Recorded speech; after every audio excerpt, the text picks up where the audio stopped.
Good morning friends. আজকে আমরা আলোচনা করব রক্স নিয়ে। What is rocks? প্রথমেই যে প্রশ্নটা মাথায় আসে, হোয়াট ইজ রক্স? রক্স হচ্ছে এক বা একাধিক মিনারেলস, খনিজের সমন্বয়ে গঠিত পদার্থ। এই যেগুলো সব মিনারেলস, এটা হচ্ছে কোয়ার্টস। এগুলো সব মিনারেলসের মধ্যে পড়ে। এই যে এগুলো সব মিনারেলস,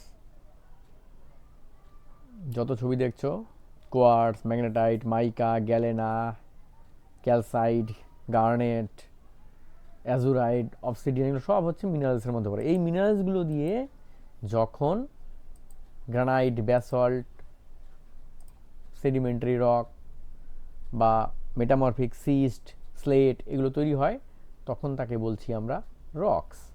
তাহলে মিনারেলস আলাদা, রক্স আলাদা, দুটো আলাদা আলাদা জিনিস। তাহলে মিনারেলসের সমন্বয়ে হয় রক্স। ওকে, তাহলে আমরা দেখব রক্স আমরা কীভাবে সৃষ্টি হয়। এই যে এই ভিডিওটা দেখলেই তোমরা বুঝতে পারবে রক্স কীভাবে সৃষ্টি হয়। আমাদের ভূপৃষ্ঠের ভেতর থেকে, ভূপৃষ্ঠের ওপরে ভূগর্ভ থেকে যে ম্যাগমাগুলো লাভারূপে So বাইরে our বেরিয়ে আসে, expectations are that এসে with এটা কি this হয়, দ্রুত ঠান্ডা হয়ে যায়, eruption এই যে continues for a ঠান্ডা longer হয়ে জমা period of হয়ে যায়, time, we might have quite a show জমা once হয়ে that যাচ্ছে, এগুলো হচ্ছে bathtub আগ্নেয়গিরি। begins to তার মানে drain into the next area. ভূপৃষ্ঠের, পৃথিবীর ভেতর থেকে যে So it's quite an interesting eruption. It শিলাগুলো didn't really begin মানে তোমার is now ম্যাগমাগুলো producing a বাইরে বেরিয়ে relatively আসে, small eruption এসে জমা compared to the হচ্ছে, last one in Iceland, Holyhurn in 20. এগুলোই হচ্ছে Instead, we've had this fantastic সব earthquake swarm আগ্নেয় with শিলা। probably যেটা বাইরে 50,000 বেরিয়ে আসে earthquakes in a month. Exclusive And so the নিঃসারী magma had been বলে, gradually আর যেটা rising ভেতরে towards the থেকে যায়, বাইরে surface বেরোতে and is পারে now না, producing a সেটাকে relatively বলা small হয় eruption compared to the last one in Iceland, intrusive. Holyhurn in এটা হচ্ছে 2014, দুটো প্রধান 2015, ভাগ, which was a much bigger event. But intrusive, this one's close to exclusive. Reykjavik and বাইরে বেরিয়ে fantastic আসলে setting to study. এক্সক্লুসিভ নিঃসারী, ভেতরে থেকে গেলে উদ্ভেদী। এই দুটো ভাগে শিলাকে ভাগ করা হচ্ছে। প্রতিনিয়ত এরকম আমাদের ভূপৃষ্ঠে এরকম লাভা বাইরে বেরিয়ে এসে জমা হয়। ওকে, তাহলে আমরা চলে যাচ্ছি এবার ক্লাসিফিকেশন, কিভাবে আমরা ভাগ করবো আরো ডিটেলস। তো আমরা তাহলে আগ্নেয় শিলাকে কয় ভাগে ভাগ করলাম? ইগনিয়াস রককে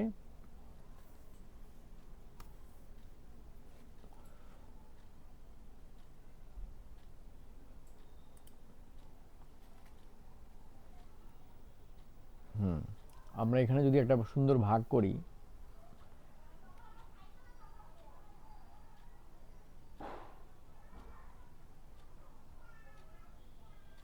ইগনিয়াস রককে দুই ভাগ। এ হচ্ছে এক্সট্রুসিভ,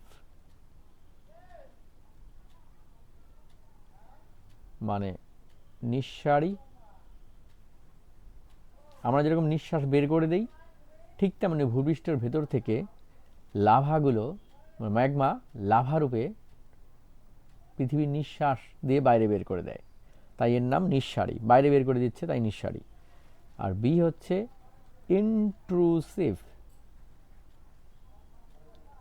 মানে উদ্ভেদী। তাহলে এই দুটো বেসিক ভাগ আগ্নেয় শিলার। তাহলে আমি যদি একটা ছবি আঁকি,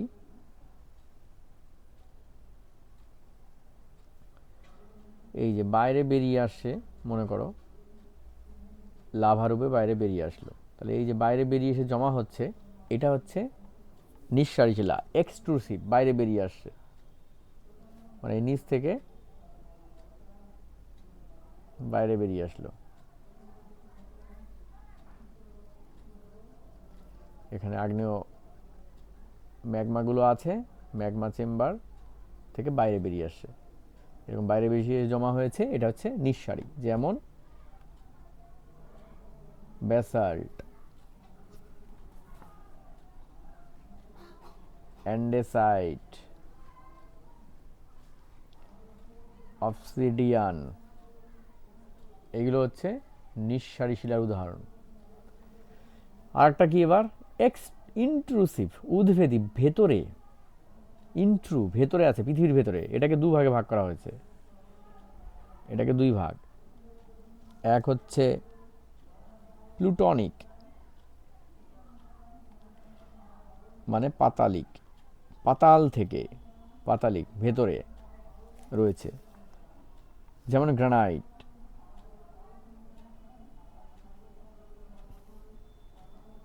গ্যাব্রো, গ্রানোডারাইট, এগুলো হচ্ছে প্লুটোনিক শিলার উদাহরণ।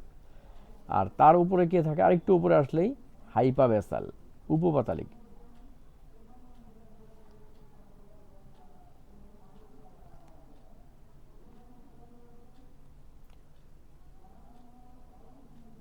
পাতালিক, উপপাতালিক মানে এই সব জায়গায় উপরে, মানে ভূপৃষ্ঠের জাস্ট কাছাকাছি আছে আর কি, বেরোতে পারেনি, বাইরে বেরোতে পারেনি ভূপৃষ্ঠে, এটা হচ্ছে ভূপৃষ্ঠ, এর কাছাকাছি জমা হয়ে আছে। এটাকে বলা হচ্ছে হাইপাবেসাল, উপপাতালিক, ভূপৃষ্ঠের কাছাকাছি এসে জমা হয়ে আছে, হাইপাবেসাল। যেমন ডলোমাইট, পরফাইরি,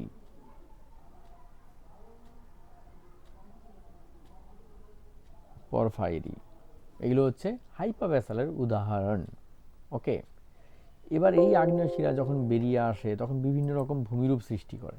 যেমন এই দেখো, এই ছবিটা দেখো তাহলে বুঝতে পারবে।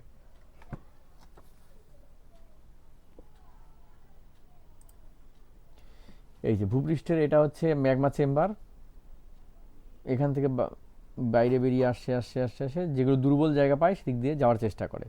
এবার এটা হচ্ছে পাললিক শিলা, পাললিক শিলার মাঝখান দিয়ে যখন হরাইজন্টালি যাচ্ছে তাকে বলা হচ্ছে শিল, আর যখন এই ভার্টিক্যালি উঠছে, শিলাগুলোকে ভেদ করে উপরে উঠছে, তাকে বলছে ডাইক। তারপরে এসে ভূপৃষ্ঠের বাইরে এই যে আটকে যাচ্ছে, যদি এখানে আটকে যায় এগুলো হচ্ছে তোমার উপপাতালিক, হাইপাবেসাল, আর এই ভেতরেরগুলো তোমার হচ্ছে প্লুটনিক, পাতালিক। এই নিচেরগুলো পাতালিক, এই ওপরেরগুলো হচ্ছে উপপাতালিক। এই যে পাতালিক, এগুলো পাতালিক, এগুলো উপপাতালিক। ওকে, তো এবার দু একটা ছবি দেখো। এই যে এক্সট্রুসিভ ইগনিয়াস রকের উদাহরণ, অবসিডিয়ান, একদম মনে হচ্ছে যে পিচের একটা দলা, পিচ, রাস্তায় যে পিচ বানায় তার মতো একটা দলা চকচক করছে। অ্যান্ডেসাইট, এই যে ধূস, মানে একটু মাটির মতো। পিউমিক, হালকা, একদম খুব হালকা, জলেও অনেক সময় ভাসে। অনেক সময় পিউমিক বা স্কোরিয়া এত হালকা, এর মধ্যে এত বায়ু ঢুকে থাকে যে জলেও অনেক সময় ভাসতে পারে, সেই জন্য পাথরও জলে ভাসতে পারে যদি সেটা স্কোরিয়া বা পিউমিক টাইপের হয়। ব্যাসল্ট, দানাদার কালো, রেল লাইন তৈরি করতে কাজে, রেল লাইনের দেখবে যে গায়ে দিয়ে প্রচুর পরিমাণে কালো শিলা থাকে, পড়ে থাকে, এগুলো সব ব্যাসল্ট। রায়োলাইট, তাহলে এইগুলো পুরো এক্সক্লুসিভের উদাহরণ। অবসিডিয়ান, অ্যান্ডেসাইট, পিউমিক, ব্যাসল্ট, রায়োলাইট, স্কোরিয়া, তাহলে এইগুলো হচ্ছে এক্সক্লুসিভের উদাহরণ। এখান থেকে প্রশ্ন আসবে নিচের কোনটি নিঃসারী শিলার উদাহরণ, তখন তোমাকে এই 6টা অপশন মনে রাখতে হবে, তার থেকে আনসার করতে হবে। ওকে, এবার ইন্ট্রুসিভ, ভূ অভ্যন্তরের ভেতরের শিলা, গ্রানাইট, ডায়োরাইট, গ্যাব্রো। দেখো গ্রানাইট, গ্যাব্রো, ডায়োরাইট প্রায় কাছাকাছি একই রকম। এটা দানাটা একটু বড়, এর দানাটা একটু ছোট, এই দানাটা আরও বড় বড় দানা। তাই এই দেখো, এই ছোট দানা যেগুলো, এটাকে বলা হচ্ছে ফেলসিক, এখানে সিলিকার পরিমাণ বেশি থাকে। আর এটা ইন্টারমিডিয়েট, মধ্যবর্তী শিলা। আর এটা হচ্ছে মেফিক, গ্যাব্রো, বড় বড় দানা, ক্ষারকীয় শিলা, সিলিকার পরিমাণ কম থাকে। তাহলে গ্রানাইট, ডায়োরাইট, গ্যাব্রো এগুলো হচ্ছে ইন্ট্রুসিভ, মানে হচ্ছে উদ্বেদী শিলার উদাহরণ। এছাড়া আরও আছে গ্রানোডায়োরাইট, ঠিক আছে, ইন্ট্রুসিভ, ডলোমাইট, পরফাইরি, এগুলোও হচ্ছে উদ্বেদী শিলার উদাহরণ। ওকে, এরপরে আর একটা ক্লাসিফিকেশন আছে, সেটা হচ্ছে chemical structure. On the basis of chemical structure আগ্নেয় শিলাকে কয় ভাগে ভাগ করা হয়।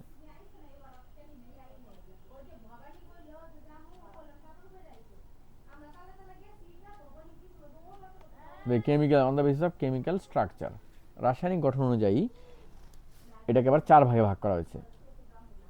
একটি হচ্ছে অ্যাসিডিক,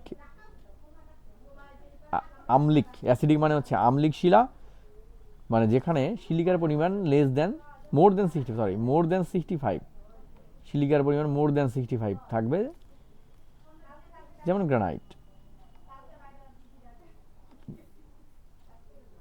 আরও দুই একটাই আছে, গ্রানোডায়োরাইট, পেগমাটাইট, অবসিডিয়ান, রায়োলাইট, এগুলো সব হচ্ছে আম্লিক শিলার উদাহরণ।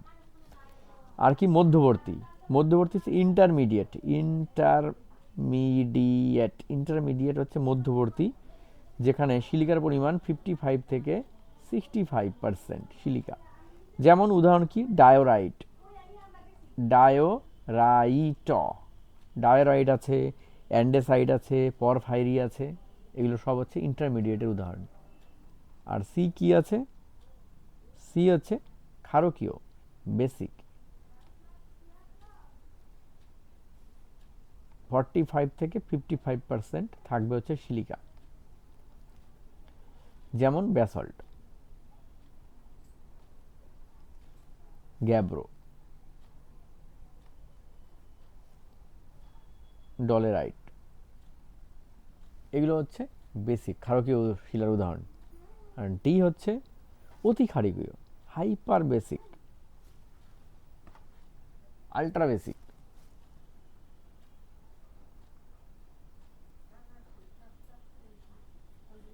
লেস দ্যান 45% সিলিকা থাকবে। উদাহরণ হিসেবে কি? পেরিডোটাইট, পেরিডোটাইট,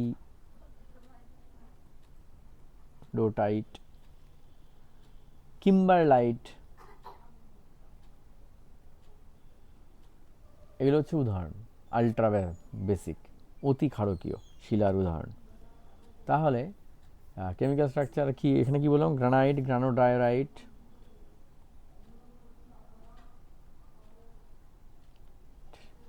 পেগমাটাইট, অবসিডিয়ান, রাইলাইট, এইরকম আছে। আমি এর ম্যাটেরিয়ালস আমি পিডিএফ লিঙ্ক দিয়ে দিচ্ছি, সেখান থেকে তোমরা ডাউনলোড করে ভালোভাবে দেখবে। আমি বেসিক ধারণাটা তোমাদের দিয়ে দিলাম। এই হচ্ছে আগ্নেয় শিলার একটি বেসিক শ্রেণীবিভাগ। এছাড়াও আরেকটি শ্রেণীবিভাগ আছে আগ্নেয় শিলার, সেটা হচ্ছে দানাগুলোর উপর ভিত্তি করে। দানাগুলো ছোট না বড় তার উপর। যদি বড় দানা হয়, স্থূল দানাকার শিলা যেমন পেগমাটাইট, পেগমাটিক, ফ্যানোরাইটিক মধ্যম দানাদার, অ্যাকোনিটিক অতি সূক্ষ্ম দানা, আর গ্লসি দানাহীন, এরকম একটা ভাগ আছে জেনারেল। তো এই হচ্ছে বেসিক হচ্ছে আগ্নেয় শিলার একটা ক্লাসিফিকেশন। তাহলে এই যে পেগমাটাইটটা দেখো কেমন দেখতে।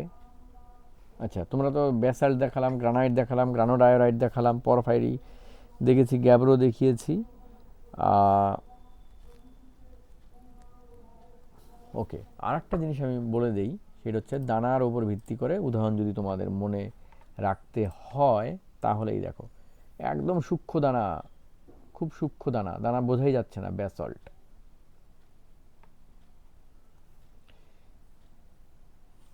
ভলকানিপের বাইরে বেরিয়ে আসে ব্যাসল্ট, তারপরে একটু ভেতরে যাচ্ছে, একটু ঠান্ডা হচ্ছে। এটা তো যেহেতু ভূপৃষ্ঠের বাইরে দ্রুত জমা হয়, ভূপৃষ্ঠের বাইরে এসে দ্রুত জমা হয়, তাই এর দানাগুলো কি হবে? সূক্ষ্ম দানা, ব্যাসল্ট, সূক্ষ্ম দানা। বা অ্যান্ডেসাইট বা অবসিডিয়ান, এগুলো দানাগুলো খুবই সূক্ষ্ম, আলাদা করা মুশকিল হয়ে যায়। আর একটু ভেতরে যেখানে থাকে শিলাগুলো, শিলার দানাগুলো একটু বড় হয়, যেমন গ্রানাইট বা আরেকটু যে সূক্ষ্ম হয়, যেমন হচ্ছে তোমার ডলোমাইট, পরফাইরি,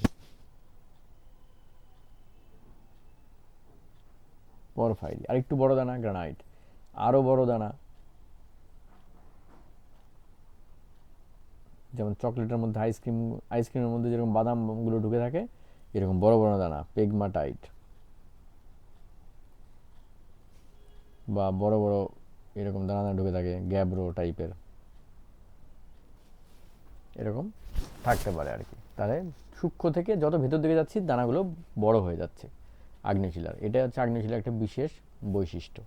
এবার আগ্নেয় শিলা থেকে আরও দুই একটা যেগুলো তথ্য আমাদের জানার দরকার, সেগুলো হচ্ছে যেমন গ্রানাইট শিলায় গঠিত ভূমিরূপ কেমন হয়? গ্রানাইট শিলায় গঠিত ভূমিরূপ হয় গোলাকার, গ্রানাইটের ভূমিরূপ হবে গোলাকার। ওকে, তারপর ব্যাসল্টের শিলায় গঠিত ভূমিরূপ কেমন হবে? ব্যাসল্ট শিলায় গঠিত ভূমিরূপ হবে তোমার এই যে গ্রানাইট শিলায় গঠিত ভূমিরূপ এরকম গোলাকার বোল্ডারকৃত থাকবে, ব্যাসল্টে থাকবে চ্যাপ্টাকৃত ভূমিরূপ, চ্যাপ্টা থাকবে ব্যাসল্টে ভূমিরূপ, গ্রানাইটে গোলাকৃতি, এরকম ভূমিরূপ থাকতে পারে। এটা একটা বেসিক ইম্পর্টেন্ট জিনিস। আর দুই একটা তথ্য আমাদের যেগুলো জানতে হবে সেটা বলে দিচ্ছি। আচ্ছা, সমস্ত শিলার জনক কাকে বলবো আমরা? Mother of all rock. সমস্ত শিলার জনক হচ্ছে আগ্নেয় শিলা, কারণ আগ্নেয় শিলা থেকেই তো সব শিলা তৈরি হচ্ছে, তাই আগ্নেয় শিলাকে বলা হচ্ছে সমস্ত শিলার জনক, মাদার অফ অল রক। আচ্ছা, মহাদেশীয় ভূত্বক কি প্রকৃতির হবে? আম্লিক প্রকৃতির। ভূত্বকটা আম্লিক, কারণ ভূত্বক আম্লিক এই জন্যই আমরা বলবো, কারণ হচ্ছে এই যে এই বাইরে আগ্নেয় শিলা যে বাইরে বেরিয়ে আসে, এটা কি হবে? ব্যাসল্ট। আর ব্যাসল্ট কি? আম্লিক শিলা। এগুলো হচ্ছে মহাদেশ। আর যদি সমুদ্রের নিচে যাই, সমুদ্রের নিচে থাকে আগ্নেয় শিলা সাইমা দিয়ে গঠিত, সিলিকা আর ম্যাগনেসিয়াম। এটা হচ্ছে ক্ষারকীয়, বেসিক বেসিক টাইপ। আর এটা হচ্ছে অ্যাসিডিক। তাই মহাদেশ হচ্ছে অ্যাসিডিক, আর মহাসাগরের তলদেশ হচ্ছে বেসিক।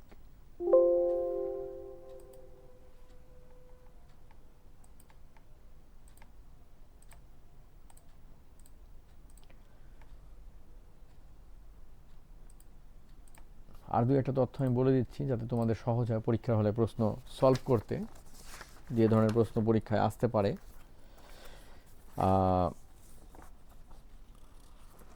ব্যাসাল্টের মধ্যে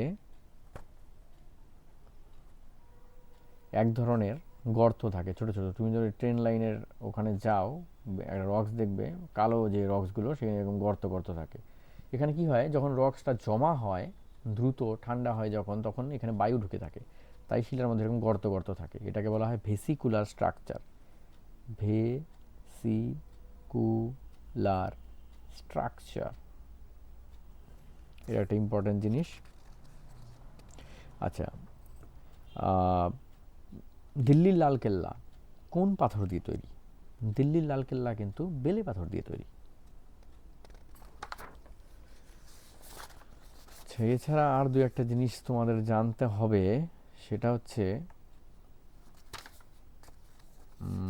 আগ্নেয় শিলা থেকে মোটামুটি এই সমস্ত তথ্যই।